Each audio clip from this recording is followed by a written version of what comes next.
ଚିନ୍ତା ବିଷୟରେ।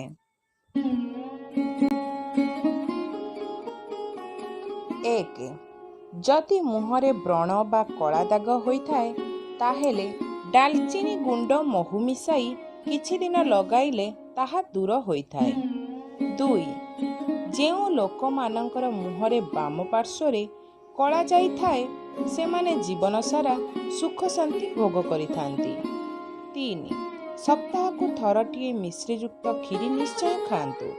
ଏହା ମା ଲକ୍ଷ୍ମୀଙ୍କ କୃପା ମିଳିବା ସହିତ ମା ଲକ୍ଷ୍ମୀ ପ୍ରସନ୍ନ ହୋଇଥାନ୍ତି। 4. ପ୍ରତ୍ୟେକ ଦିନ ଘର ପୋଛିବା ବେଳେ ସେଥିରେ ଟିକେ ଲୁଣ ପକାଇ ପୋଛନ୍ତୁ।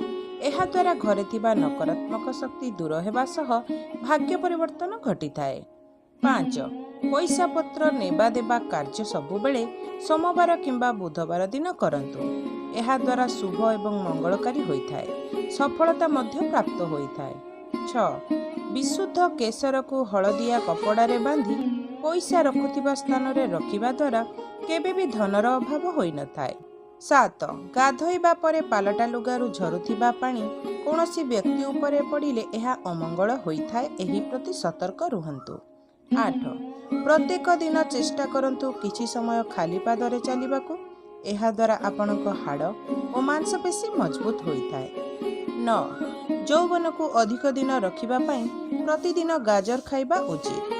10.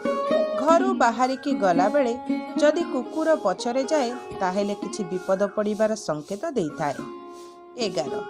ଘରେ ରାତିରେ କେବେ ସିଟି ମାରନ୍ତୁ ନାହିଁ।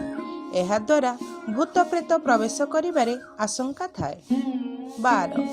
କଞ୍ଚା କ୍ଷୀରରେ ଖଣ୍ଡ ହଳଦୀ ବାଟି ମିଶାଇ ମୁହଁରେ ଲଗାଇଲେ ମୁହଁ ଗୋରା ହୋଇଥାଏ। 13. ପୁରୁଣା କ୍ୟାଲେଣ୍ଡର କେବେ ବି ଘରେ ରଖନ୍ତୁ ନାହିଁ। ଏହାଦ୍ୱାରା ବହୁତ ଅଶୁଭ ଏବଂ ପୁରୁଣା କଥା ମୁଣ୍ଡକୁ ଘାରିଥାଏ। 14. ରାନ୍ଧି ସାରିବା ପରେ ସବୁଥିରୁ ମିଶାଇ ଅଗ୍ନିକୁ ଦିଅନ୍ତୁ। ଏହାଦ୍ୱାରା ବାସ୍ତୁଦୋଷ କଟିଥାଏ। 15. ଦକ୍ଷିଣ ଦିଗକୁ କେବେ ପାଦ କରି ଶୋଇବା ଉଚିତ ନୁହଁ। ଏହାଦ୍ୱାରା ନିଦ୍ରାହୀନତା ଓ ମାନସିକ ରୋଗ ଦେଖାଦେଇଥାଏ। 16. ପିଲାମାନେ ଶୋଇବା ସମୟରେ ବିଛଣାରେ ପରିସ୍ରା କରୁଥିଲେ କିଛି ଦିନ ଶୋଇବା ପୂର୍ବରୁ 1 ଚାମଚ ମହୁ ଖୁଆଇଲେ ତାହା ଦୂର ହୋଇଥାଏ। 17. ରାତିରେ ଯଦି ନିଦ ନ ହେଉଥାଏ ତାହେଲେ 99 ଠାରୁ 1 ପର୍ଯ୍ୟନ୍ତ ଓଲଟା ମନେ ମନେ ଗଣନ୍ତୁ। ଦେଖିବେ ନିଦ ଜଲ୍ଦି ହେଇଯିବ। 18. ସକାଳର ସୂର୍ଯ୍ୟ କିରଣ ଅଧିକ ମାତ୍ରାରେ ଆପଣଙ୍କ ଦେହରେ ପଡ଼ିଲେ ମାନସିକ ଅବସାଦ ଦୂର ହୋଇଥାଏ ଏବଂ କାର୍ଯ୍ୟଦକ୍ଷତା ବଢ଼ିଥାଏ। 19. ଅଧିକ ଧୂମ୍ରପାନ କରିବା ଦ୍ୱାରା ଶରୀରରେ ରକ୍ତ ସଞ୍ଚାଳନ ବାଧାପ୍ରାପ୍ତ ହୋଇଥାଏ ଏବଂ ଯୌନ ଶକ୍ତି ହ୍ରାସ ହୋଇଥାଏ। 20. ଖାଦ୍ୟ ଖାଇସାରିବା ପରେ ଆପଣ ନିହାତି ଟିକେ ଗୁଡ଼ କିମ୍ବା ଟିକେ ପାନ ମଧୁରୀ ସେବନ କରନ୍ତୁ। ଏହାଦ୍ୱାରା ଆପଣଙ୍କ ପାଚନ କ୍ରିୟା ଠିକ୍ ଭାବେ ହୋଇଥାଏ। 21.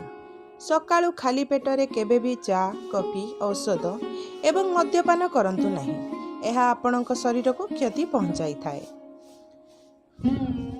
22. ଠିଆ ହୋଇ କୌଣସି ଜିନିଷ ଖାଆନ୍ତୁ ନାହିଁ। ଏହାଦ୍ୱାରା ପେଟ ଏବଂ ହାର୍ଟ ରୋଗ ହୋଇଥାଏ। 23.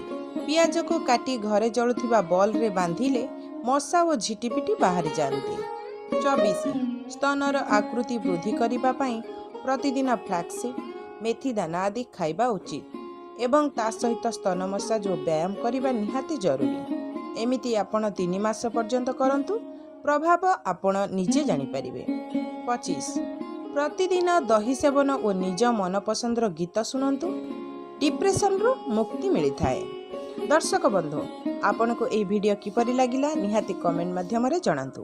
ଭିଡ଼ିଓକୁ ଲାଇକ୍ ଏବଂ ଚ୍ୟାନେଲକୁ ସବସ୍କ୍ରାଇବ୍ କରିବା ପାଇଁ ଜମାରୁ ଭୁଲନ୍ତୁ ନାହିଁ ଏବଂ ସାଙ୍ଗମାନଙ୍କ ସହିତ ନିଶ୍ଚୟ ସେୟାର କରିଦିଅନ୍ତୁ। ପୁଣି ଭେଟିବା ଆଉ ଗୋଟେ ନୂଆ ଅନୁଚିନ୍ତାରେ। ସେତେ ପର୍ଯ୍ୟନ୍ତ ରହିଲି। Bye bye.